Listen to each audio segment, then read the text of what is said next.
अस्सलाम वालेकुम वरहमतुल्लाहि वबरकातुहू। आज का ये वीडियो खास कर मेरी प्यारी बहनों और माओं के लिए है। हमारे माशरे में अभी भी बहुत सी औरतें और बहुत सी लड़कियां ऐसी हैं जिन्हें पर्दे का असल मतलब नहीं पता। वो तो बस ये समझती हैं कि पर्दा हमारा लिबास ढकने के लिए होता है, और पर्दा वही लड़कियां करती है जिनके पास पहनने के लिए अच्छे कपड़े नहीं होते। मगर दरअसल ऐसा है नहीं। पर्दा हमारा लिबास ढकने के लिए नहीं होता, बल्कि हमारी तरफ उठने वाली गंदी नजर को ढकने के लिए होता है। पर्दा इस बात का सबूत होता है कि हम इस्लाम की शहजादियां हैं, हम अल्लाह ताला की फर्मा बरदार बंदियां हैं, हम अल्लाह ताला की इताअत करने वालियां हैं। कुरान मजीद में अल्लाह ताला ने बहुत जगह पर्दे का हुक्म दिया है, जैसे कि सूरह अल-अहज़ाब आयत नंबर 59 में अल्लाह ताला ने फरमाया है कि ए नबी सल्लल्लाहु अलैहि वसल्लम, अपनी बीवियों, अपनी बेटियों और मुसलमानों की औरतों से कह दो कि अपनी चादर का एक हिस्सा अपने ऊपर डाल लें। और सूरह अन-नूर आयत नंबर 31 में अल्लाह ताला ने फरमाया है,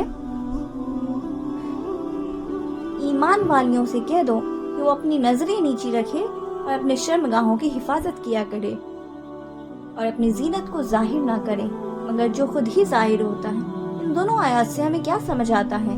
यही समझ आता है ना, अल्लाह ताला ने हमें अपने आप को छिपाने का हुक्म दिया, हमें अपने आप को ढकने का हुक्म दिया है।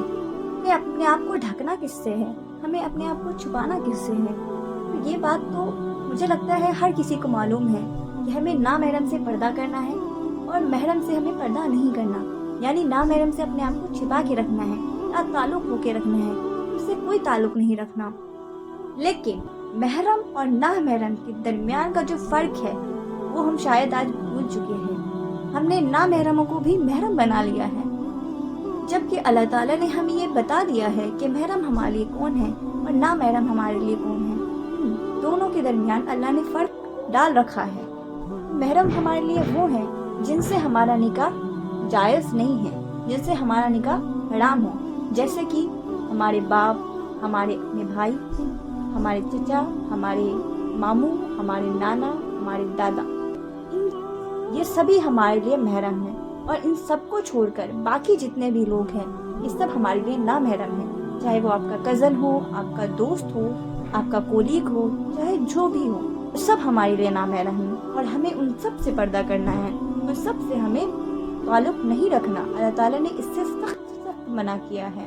अब कुछ लड़कियां होती हैं जो आम मामूल में तो पर्दा करती हैं, मगर जब बात फंक्शन वगैरह की आती है तो वो वहाँ बेपर्दा होकर जाती हैं, अपने आप को एकदम बन सवर कर जाती हैं, अपने आप को दिखा रही होती हैं। तो मेरा उनसे सवाल है कि अल्लाह ताला ने ये आपको कहा है कि फंक्शंस वगैरह में पर्दा ना करना अलाउड है, वहाँ अपने आप को एक्सपोज करना अलाउड है, वहाँ अपनी नुमाइश करना अलाउड है? नहीं ना, फिर आप ऐसा क्यों करती हैं?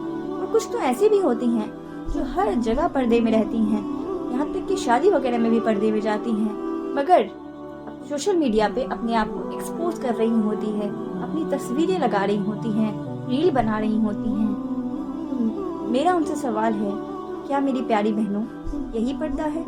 अल्लाह ने इसी पर्दे के बारे में फरमाया है? क्या हमारे नबी की बेटियां, हमारी नबी की बीवियां ऐसे ही पर्दा किया करती थी? क्या फातिमा रज़ियल्लाहु तआला अन्हा ऐसा ही पर्दा किया करती थी जैसे कि आप कर रही हैं? नहीं ना। आप ऐसा क्यों कर रही हैं? ये असल पर्दा नहीं है।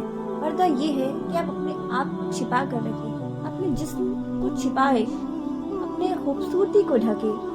अगर आप ढीला ढाला लिबास पहन रहे हो, अपने चेहरे को ढक कर चल रहे हो, तो ये पर्दा है। और उनसे बेहतर है जो लोग बुर्का तो पहनते हैं मगर एकदम टाइट बुर्का पहनते हैं जिसमें उनकी पूरी बॉडी नजर आ रही होती है। पर्दा कोई फैशन नहीं है, पर्दा अल्लाह का हुक्म है जो हमें मानना है, हर हाल में मानना है। एक फैशन इससे नहीं बनाना। और जो लोग ऐसा कहती हैं कि माई बॉडी माई लाइफ, मैं कुछ भी करूं, तो मैं उनसे बस एक ही बात कहूंगी कि ये बात समझ लें, ना तो ये जिंदगी आपकी है और ना ये बॉडी आपकी है। ये सब अल्लाह ताला ने आपको दिया है, ये अल्लाह की नेमत है और अल्लाह जब चाहे इसे ले सकता है। इस बात पे फख्र ना करें। और एक ही बात कहूँगी कि turn to Allah before you return to Allah. अपने आप को संभालें, اپنے دین کو سنبھالے، تھام لے اپنے دین کو، اس سے پہلے کہ بہت دیر ہو جائے۔ جزاک اللہ خیر۔